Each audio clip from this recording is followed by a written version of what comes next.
student, welcome back in the lecture of theory of specific heat of a solid. Last time जो हमने discuss किया था वो ड्यूलॉक पैटेटेड law को डिस्कस किया था। उसके अंदर हमने ये पढ़ा कि जितने भी एटम किसी भी सॉलिड में प्रेजेंट होते हैं वो सारे एक दूसरे से इंडिपेंडेंट होते हैं। एंड सेकेंड थिंग जो हमने पढ़ी वो ये थी कि वहाँ पे एनर्जी की जो रेंज होती है वो कॉन्टिन्यूस होती है। आज का जो आर्टिकल है this is the Einstein theory of latest specific heat of A solid. This is the second model of theory of specific heat of A solid. Einstein ने क्या बात कही थी जो कि ड्यूलॉक पैटेटेड लॉ से डिफर थी। आइंस्टाइन ने ये बात कही थी कि जितने भी एटम होते हैं वो सारे के सारे इंडिपेंडेंट तो होते हैं, लेकिन वहाँ पे जो एनर्जी की रेंज बनती है वो कॉन्टिन्यूस नहीं बनती, वो डिस्क्रीट बनती है। अब इस बेसिस पे हम इसकी थ्योरी को कंसिडर करते हैं। इसके कुछ एजम्पशंस थे, जैसे फर्स्ट वन है the atoms are again considered identical independent harmonic oscillators set in the classical theory। जैसे क्लासिकल थ्योरी ने कहा था कि एटम जो होंगे वो इंडिपेंडेंट होंगे, इसने भी सेम वही बात कही थी। सेकेंड थिंग इसने जो कहा है, all the oscillators have the same natural frequency new because of their assumed identical surrounding. क्योंकि एटम एक दूसरे से डिफर नहीं है तो इसका मतलब उनकी जो फ्रीक्वेंसी है वो भी सेम ही रहेगी।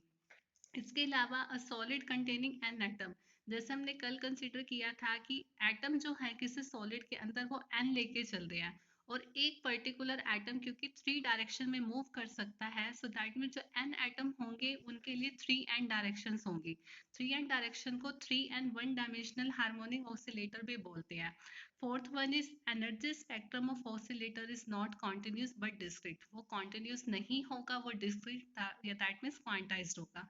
अब इसके बेसिस पे इसका क्या कहने का मतलब है, इसका मतलब कहने का ये है कि अगर एनर्जी की कोई स्टेट किसी पर्टिकुलर एटम के लिए ये आई है तो जो सेकंड स्टेट होगी वो फर्स्ट वाले से कितना डिफर होगा, वो एच न्यू होगा। ऐसे ही जो नेक्स्ट स्टेट होगी उसका भी gap from the second one वो एच न्यू होगा। तो हम यहाँ से ये कह सकते हैं जो एनर्जी होगी वो किसके इक्वल होगी, H nu into some integral multiple of this factor. इसके बेसिस पे हमारे पास यहाँ पर जो फॉर्मूला आया है वो E N is equal to N H nu है। यहाँ पर एन की वैल्यू हम 0, 1, 2 कुछ भी कंसीडर करके कर सकते हैं और जो एच है वो यहाँ पे क्या है, वो प्लैंक कांस्टेंट है। अब हमने यहाँ पे क्या किया, जो ये वाली इक्वेशन थी उसको 2 पाई से मल्टीप्लाई और 2 पाई से डिवाइड कर दिया। तो जो h अपॉन 2 पाई है this can be written as h cut और 2 pi nu this can be written as omega. Nu यहाँ पे लीनियर फ्रीक्वेंसी होती है, ओमेगा यहाँ पे एंगुलर फ्रीक्वेंसी होती है। अब जो ये वाले स्टेट थी ये तो प्लैंक साइंटिस्ट ने अपने व्यूज दे दिए थे, लेकिन एक्चुअल में जब हमने क्वांटम मैकेनिकल का रिजल्ट कंसीडर किया तो उसके कॉरेस्पॉन्डिंग इसमें एक एक्स्ट्रा फैक्टर इंक्लूड हो रहा था। वो क्या है, वो है हाफ एच कट ओमेगा। ये वाला फैक्टर इंट्रोड्यूस इसलिए किया गया क्योंकि जो एनर्जी होती है ग्राउंड स्टेट की वो कभी भी जीरो नहीं होती।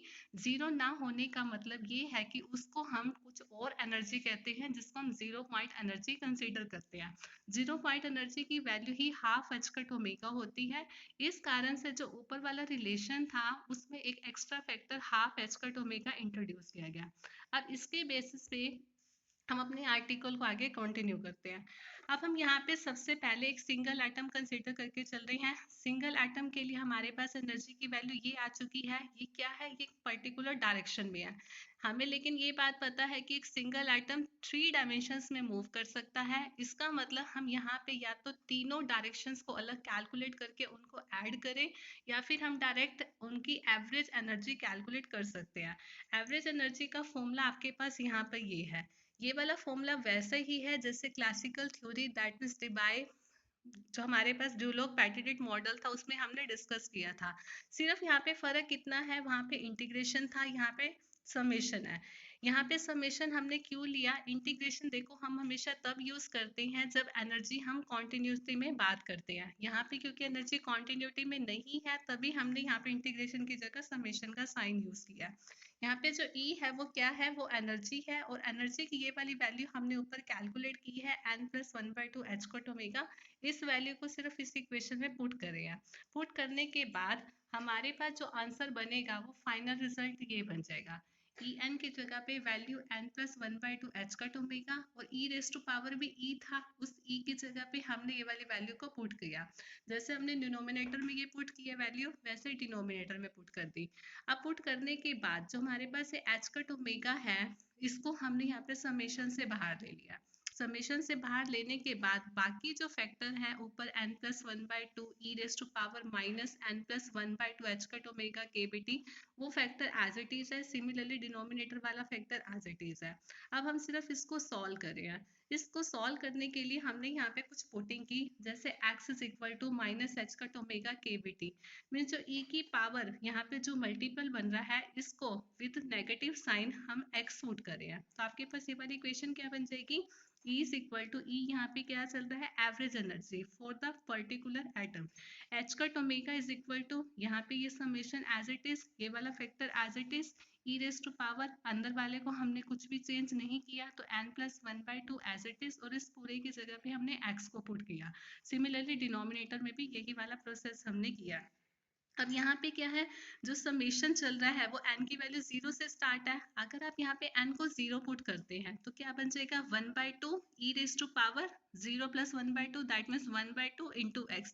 दैट मीन्स जो फर्स्ट फैक्टर बनेगा वो 1/2 e raise to power 1/2 x. तो यहाँ पर इन्होंने ओपन करके लिखा है 1/2 e raise to power x/2। Similarly जब आप n को 1 पुट करेंगे तो 1 plus 1/2 that means 3/2 and up to so on. तो हमने सिर्फ इस स्टेप को ओपन करके लिख दिया। सिमिलरली डिनोमिनेटर में भी स्टेप को ओपन करके लिख दिया। उसके बाद हम इस वाले फैक्टर को ये लिख सकते हैं। ये अब हमने कैसे लिखा, जैसे आप लोगों ने मैथ्स में पढ़ा है कि जब हम डेरिवेटिव किसी भी लॉग फैक्टर का लेते हैं तो लॉग, जैसे लॉग ऑफ एक्स होता है, लॉग ऑफ एक्स का डेरिवेटिव क्या होता है, 1/x, फिर जो उसका फैक्टर होगा उसका हम दोबारा से लेंगे। तो यहाँ पर भी हमने सेम लिया। दैट मीन्स देखो, अगर हम d बाई डी एक्स अगर इसको ओपन करें तो 1/, पहले तो ये वाला पूरा फैक्टर एज इट इज बन जाएगा, फिर हम इस वाले पार्ट का जब दोबारा लेंगे तो e raise to power x/2, और फिर ऊपर वाले का गेन लेंगे वो 1/2 बन जाएगा। दैट मीन्स से ऊपर वाली टर्म ही बन जाएगी। तो हमने सिर्फ इसको कंबाइन करके एक डिफरेंशिएशन की फॉर्म में रिप्रेजेंट कर दिया। अब रिप्रेजेंट करने के बाद यहाँ पे e raise to power x/2 को हमने कॉमन ले लिया। जब आप कॉमन लेंगे तो यहाँ पे 1 बन जाएगा, यहाँ पे e raise to power x, next e raise to power 2x and up to so on, ये इससे अकॉर्डिंग बन जाएंगे। अब यहाँ पे क्या बन रहा है, log m इंटू n वाला formula, that means log m plus log n। तो हमने इसको ओपन करके इससे अकॉर्डिंग लिख दिया। उसके बाद यहाँ पर एक और हम एक्स्ट्रा पुटिंग कर रहे हैं। इसके अकॉर्डिंग क्या है, जो आपके पास ये सेकेंड वाली टर्म है, ये वाली सेकेंड वाली टर्म है, इसको हम minus log 1 minus e raise to power x लिख सकते हैं। हमने देखो इसको कैसे लिखा, हमने यहाँ पे क्या कहा, हमने यहाँ पे ये कहा कि log 1 plus e raise to power x plus e raise to power 2x up to so on, ये क्या बनना, minus log 1 minus e raise to power x, हमने ये बोला। ये हमने कैसे लिखा, देखो जो ये फैक्टर हम इसको ये लिख सकते हैं, log 1 minus e raise to power x raise to power -1, हम ऐसे लिख सकते हैं। उसके बाद हम यहाँ पे बाइनोमियल अप्लाई करें, बाइनोमियल के अकॉर्डिंग जो फर्स्ट टर्म बनती है उसमें ये पावर यहाँ पे मल्टीप्लाई हो जाती है, तो e raise to power x second बनने जाएगी e raise to power 2x and up to so on. तो इसका मतलब ये रिजल्ट हमारे पास सेम वही बन रहा है जिसमें हम पुटिंग से बनाना चाह रहे हैं। तो हमने सिंपल यहाँ पे log 1 plus e raise to power x plus e raise to power 2x, इसकी जगह हम ये वाला फैक्टर पुट कर रहे हैं। तो आपके पास ऊपर वाली इक्वेशन क्या बन जाएगी, e is equal to h cut omega d by d x. अब यहाँ पे देखो log है और e एक्सपोनेंशियल है, log और एक्सपोनेंशियल एक दूसरे को कैंसल आउट कर देंगे, तो यहाँ पर x/2 माइनस सेकेंड वाले में हमने ये वाली पुटिंग कर दी है। बाहर क्या चल रहा है, डिफरेंशिएशन ऑफ दिस फैक्टर। अब हम इसको सॉल्व करें हैं with the help of differentiation, h cut omega as it is. जब हम यहाँ पे फर्स्ट टर्म का डिफरेंशिएशन लेंगे तो ये 1/2 और x का डिफरेंशिएशन 1 हो जाएगा विद रिस्पेक्ट टू x, तो यहाँ पे 1/2। अब नेक्स्ट कैसे बना, जैसे log x का डिफरेंशिएशन होता है 1/x, तो 1/x की जगह 1 minus e raise to power x बन जाएगा, और नीचे वाले का जब हम दोबारा लेंगे तो minus e raise to power x, वो माइनस इस माइनस को प्लस कर देगा। अब यहाँ पर हम क्या करें हैं, जो ये वाला फैक्टर है इसको हम e raise to power x से डिवाइड कर रहे हैं, डिनोमिनेटर में भी डिनोमिनेटर में भी। न्यूमिनेटर में क्या होगा, e रेस टू पावर से e raise to power x cancel होके आपके पास 1 बन जाएगा। डिनोमिनेटर में 1 upon e raise to power x which can be written as e raise to power -x, और e raise to power x वो cancel होके 1 ही बन जाएगा। उसके बाद हम वापस पुटिंग कर रहे हैं, x हमने क्या लिया था minus h cut omega upon k B T, वो माइनस माइनस प्लस बन गया। तो सॉल्व करके हमारे पास यहाँ पे ये वाला आंसर आ गया। तो दैट मीन्स जो एवरेज एनर्जी आई है किसी पर्टिकुलर एटम के कॉरस्पॉन्डिंग, वो हमारे पास ये आई है। जो ये फर्स्ट वाला फैक्टर है ये किसको रिप्रेजेंट कर रहा है, ये जीरो पॉइंट एनर्जी को रिप्रेजेंट कर रहा है। जीरो पॉइंट एनर्जी क्योंकि हमेशा एग्जिस्ट करती है, और अगर हम ये फैक्टर ना लेके चलते तो हमारे पास ये वाला रिजल्ट बन जाता। मीन्स जो फर्स्ट वाले टर्म थी वो अगर ना बनती, अगर हम जीरो पॉइंट एनर्जी को कंसीडर नहीं करते, बट एक्चुअल में हमें उसको कंसीडर करके चलना पड़ेगा। अब हम इसको थोड़ा फर्दर और सॉल्व कर रहे हैं। अब हमने यहाँ पे सबसे पहले ले लिया, मान लो जो टेम्परेचर है उसकी वैल्यू बहुत ज़्यादा है। अगर यहाँ पे टेम्परेचर की वैल्यू ज़्यादा है, दैट मीन्स अगर टेम्परेचर को किसी भी चीज़ से मल्टीप्लाई करे, किसी भी कांस्टेंट से मल्टीप्लाई करे, इसका मतलब वो वाली वैल्यू भी ज़्यादा होगी, तो ये वाली वैल्यू ज़्यादा होगी। अब यहाँ पे देखो जो ऊपर वाली इक्वेशन है e raise to power h cut omega upon k B T, इसका मतलब क्या है, यहाँ पे k B T upon h cut omega, ये वाली वैल्यू ज्यादा है, that means h cut omega upon k B T क्या बनता है, वेरी वेरी लेस देन 1 बनता है। इसका मतलब ई की पावर जो है वो काफी लेस बनती है।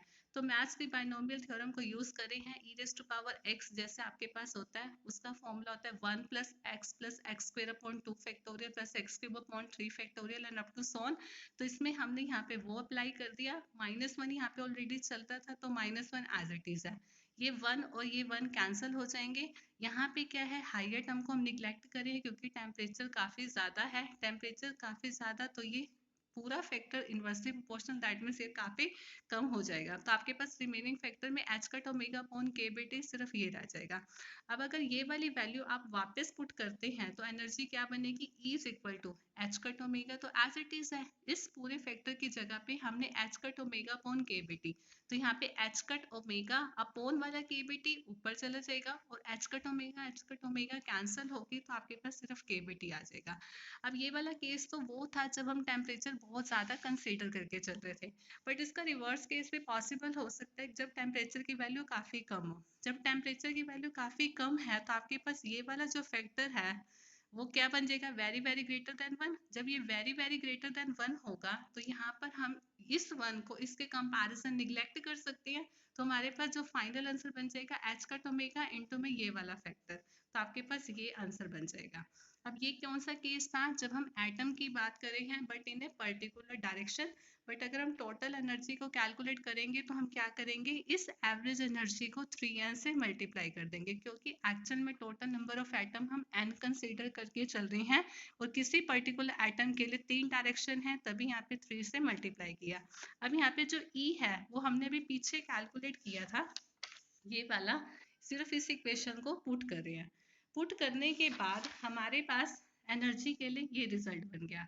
अब हमारे पास जैसी एनर्जी आ जाती है तो हम क्या कैलकुलेट करते हैं, स्पेसिफिक हीट। स्पेसिफिक हीट का फॉर्मूला होता है एनर्जी का derivative with respect to T. जो यहाँ पे फर्स्ट टर्म है वहां पे तो टेम्परेचर नहीं है, इसका मतलब ये सारे के सारे टर्म कांस्टेंट की इफेक्ट करी है और कांस्टेंट का डिफरेंशिएशन जीरो होता है, तो ये फर्स्ट टर्म का जीरो हो गया। सेकंड को सॉल्व करेंगे, सिंपल रूल है 1/x, ये -1/x स्क्वायर सॉल्व करके आपके पास ये बन जाएगा। अब हम यहाँ पे एक नया आइंस्टाइन टेम्परेचर का कंसेप्ट इंट्रोड्यूस कर रहे हैं। आइंस्टाइन टेम्परेचर को हम थीटा ई से रिप्रेजेंट करते हैं और उसका एक रिलेशन होता है h cut omega is equal to k B theta E. हम इस वैल्यू को सिंपल यहाँ पे पुट करें हैं। यहाँ पे क्या है, थीटा ई क्या बन जाएगा, H cut omega upon k B, तो यहाँ पे जो H cut omega upon k B है उसकी जगह हमने थीटा ई को पुट किया, हमारे पास ये रिजल्ट ये बन जाएगा। सिंपल पुटिंग किया है, यहाँ पे भी H cut omega upon k B की जगह थीटा ई पुट किया, तो यहाँ पे थीटा ई अपॉन वाला टी एज इट इज चल रहा है। सिमिलरली यहाँ पर भी ये वाले टर्म बन गया। अब यहाँ पर हमने इस वाले रिलेशन की हेल्प से कोई पर्टिकुलर सॉलिड कंसीडर करे हैं, जैसे कि हमने डायमंड का केस लिया और एक टेम्परेचर कंसीडर कर लिया, वो 1320 केल्विन है। इस टेम्परेचर पे इस वाले रिलेशन से जब हमने ग्राफ को ड्रॉ किया वो हमारे पास ग्राफ इस टाइप का रहा।